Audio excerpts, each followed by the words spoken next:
This is pretty much the first step of the final product. I've taken it a little further than this, but I just wanted to show it to you first so you know uh, something like what it's really all wrapping up into.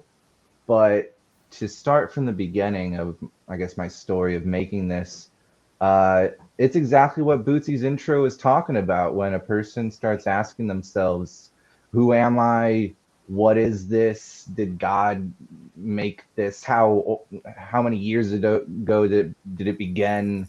What's going on, right?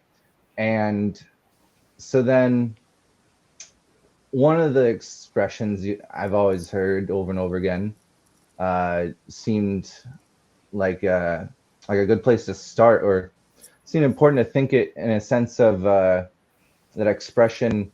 If you don't have a solid foundation you're building upon, anything you construct on top of it's going to crumble eventually, right? So fundamentals, a solid foundation, uh, a good grasp of the basics, having a solid base is real important. And so I asked myself one time, maybe I can use words. Maybe I can just think like, what are the most general fundamental words I even know? Because something like the word soccer, there's so much implied with just a single word. And so what can I do to start chipping away to where I'm just left with the core? And so I found out after I'd already pretty much gotten to the final product of the first creation here, I found out that what I'm doing has a name. People have been at it for a long time, right? I'm not the first person to think this way, right? And so I found out specifically that what I was doing was a branch of philosophy called metaphysics.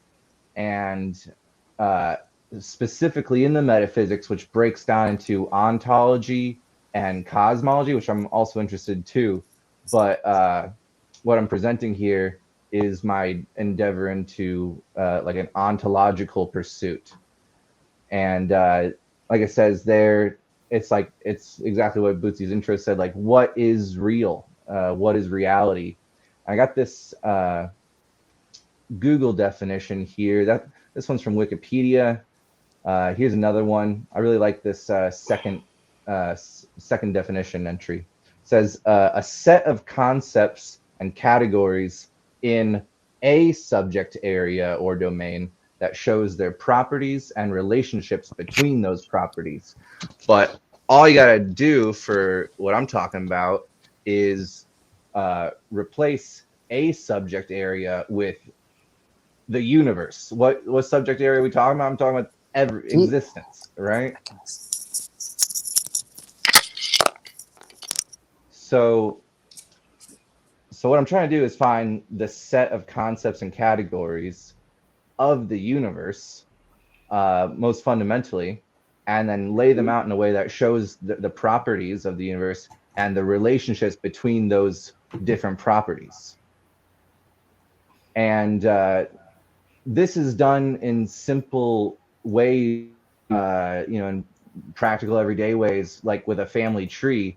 It shows the different properties or people and the relationships of these people in a diagram, right? This is the ontology. A family tree is a visual representation of the ontology of a family, an extended family.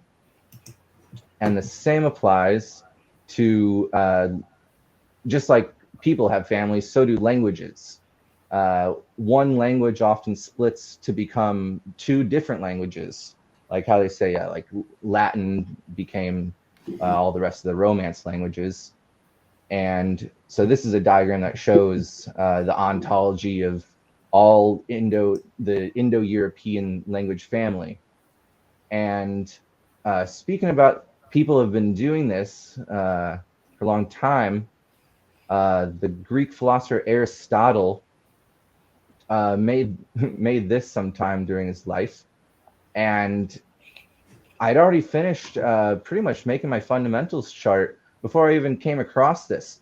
And when I saw this, it was so similar to what I had created, blew me away that my independent thought aligned with one of these greatest minds of all times, diagram, and his showing his thoughts laid out graphically.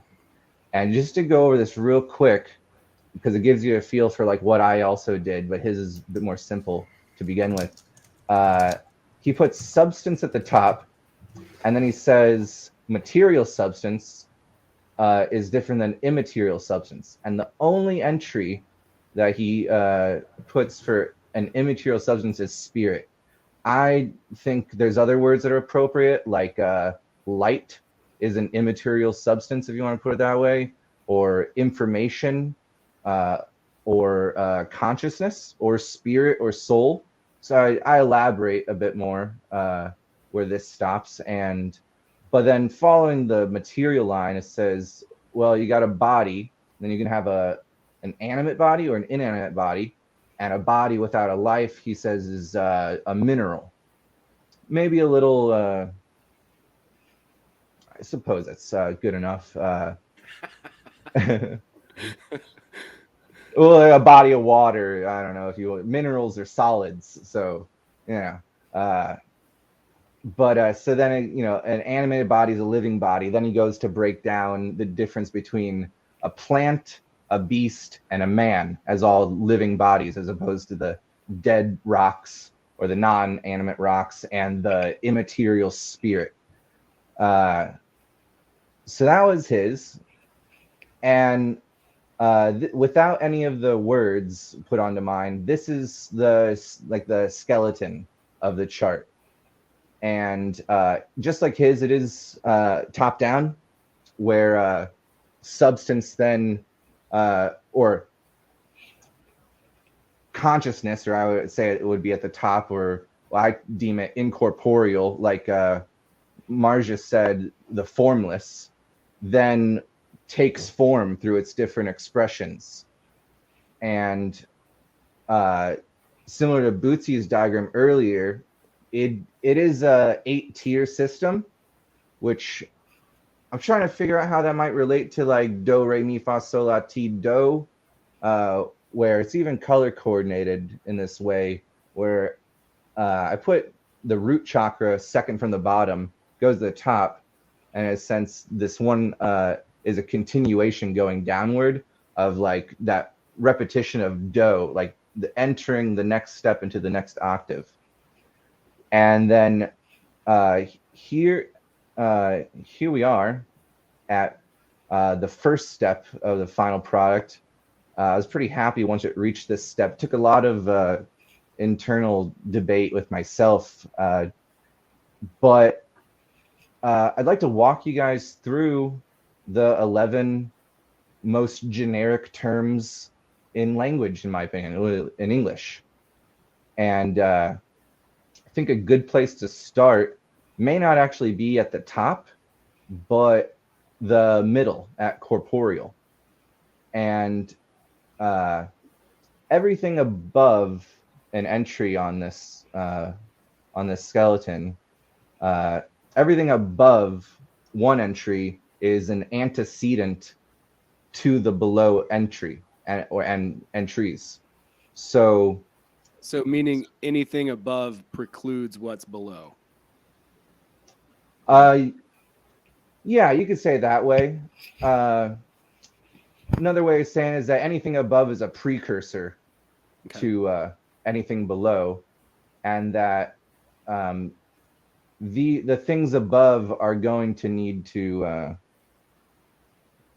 emanate further, like spread themselves out more, intertwine and mix to create what's below.